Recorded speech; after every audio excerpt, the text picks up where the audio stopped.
DNP হচ্ছে বাস্তব আর মিম হচ্ছে স্বপ্ন, এই দুটোর মধ্যে এই ফারাক। নিয়মিত খবরের আপডেট পেতে আমাদের চ্যানেলটি সাবস্ক্রাইব করুন আর পাশের বেল আইকনটি প্রেস করে অ্যাক্টিভ থাকুন। এই প্রশ্নটা বহু পুরনো এবং বহুদিনের মানুষের আকাঙ্ক্ষা বা একটা স্বপ্ন যে মুসলিম মিল্লাত একসঙ্গে দাঁড়াক, এবং সেটা বেসিক্যালি পাবলিকের নজরে মুসলিম সমাজে যে পরিচিত মুখগুলো আছে, তা সে রাজনৈতিক নেতা হোক, পীরজাদা হোক বা ধর্মীয় নেতা হোক, যাদের মানুষ চেনে, তাদের আকাঙ্ক্ষা এরা যদি সবাই এক জায়গায় হয়ে যায়, একসঙ্গে দাঁড়ায়, এক সুরে কথা বলে, তাহলে মনে হয় বিশাল একটা শক্তি তৈরি হবে। তো আজকের দিনে যে সিচুয়েশনটা দাঁড়িয়েছে, যেহেতু বিজেপির ব্যাপক উত্থান এবং অন্যান্য রাজ্যের মতো এই রাজ্যেও কিছু ঘটনা ঘটে যাচ্ছে, মারধরের ঘটনা, মব লিঞ্চিংয়ের ঘটনা, ট্রেনে আক্রমণ, তো কিছু কিছু খুনোখুনি, আরএসএসের উৎপাত, এগুলো বাড়ার জন্যে, আর বিজেপির যেহেতু আগ্রাসন বেড়েছে, জয় শ্রীরাম ধ্বনি যেটা আপনি বললেন, তাতে মুসলিম সমাজ আতঙ্কিত হয়েছে। এবং এটা সময়ের ডিমান্ড। মুসলিমদের তো এক হতেই হবে, মুসলিমরা এক হওয়াটা কোনো অপরাধ নয়, কিন্তু যে বিপদটার থেকে আমরা আতঙ্কিত, সেটার থেকে বাঁচার জন্যে কিন্তু আমাদের শুধু মুসলিমরা এক হলে হবে না, বরঞ্চ তার সঙ্গে উদারবাদী যে সমস্ত দলিত নেতা আছে, শিডিউল কাস্ট, শিডিউল ট্রাইবস নেতা, সাহিত্যিক, কবি, লেখক, সাংবাদিক, এমনকি দলিত পর আদিবাসী সমাজ, সমগ্র সমাজ, মানে ধর্ম বর্ণ নির্বিশেষে সমস্ত সমাজকে এক কাটা হতে হবে। খালি মুসলিম সমাজ এক হবে, এটা হলে কিন্তু ওই প্রবলেম সলিউশন হবে না। মুসলিম সমাজ ইউনিটি হতে পারে, সব লিডার একসঙ্গে থাকবে, তারা সামাজিক কাজ একসঙ্গে করবে, এক সুরে কথা বলবে, এটা কোনো অপরাধ না, এটা খুব ভালো জিনিস। কিন্তু যে বৃহত্তর বিপদ, সেটার জন্যে কিন্তু অন্য সমাজ, সমগ্র সমাজকে, তাদেরকে কিন্তু এক জায়গায় আনতে হবে। মানে জীবনে চলার পথে ওঠা বসায়, জীবন যুদ্ধে, বাঁচান মরণ, সব জায়গায় এক সুরে সমস্ত সম্প্রদায়ের মানুষকে আনতে হবে, সমস্ত শ্রেণীর মানুষকে আনতে হবে।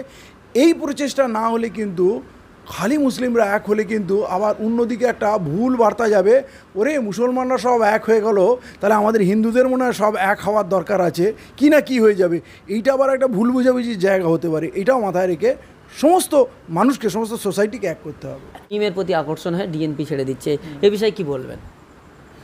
এটা নিয়ে ভাবার কোনো দরকার নেই, কারণ এই মিমের প্রচারটা 8 বছর ধরে চলছে পশ্চিমবাংলায়। খেপে খেপে প্রতি বছর কিছু লোক নতুন মিমে নামেন, আবার প্রতি বছর কিছু মানুষ রিটায়ারমেন্ট নিয়ে নেন, বসে যান। এটা হয়তো আগামী দিনে কম বেশি চলতেই থাকবে, কিন্তু ডিএনপি আর মিম সম্পূর্ণ আলাদা।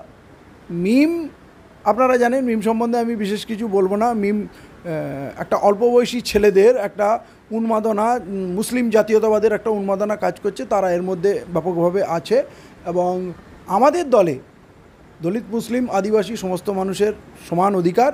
এবং আমি আপনাকে বলছি, আমাদের দলের হাওড়া জেলাতে অন্তত লিডিং পজিশনে আছে গণেশ চৌধুরী, তার স্ত্রী রীতা চৌধুরী, সন্তোষ সাউ, আমাদের সুভাষিস সর্দার, রাজেশ, এখানে বুলেট, এখানে অজস্র ছেলে যারা এক সময় বিজেপি করতো, এবং ওর মধ্যে কিছু কিছু ছেলে আরএসএস করতো।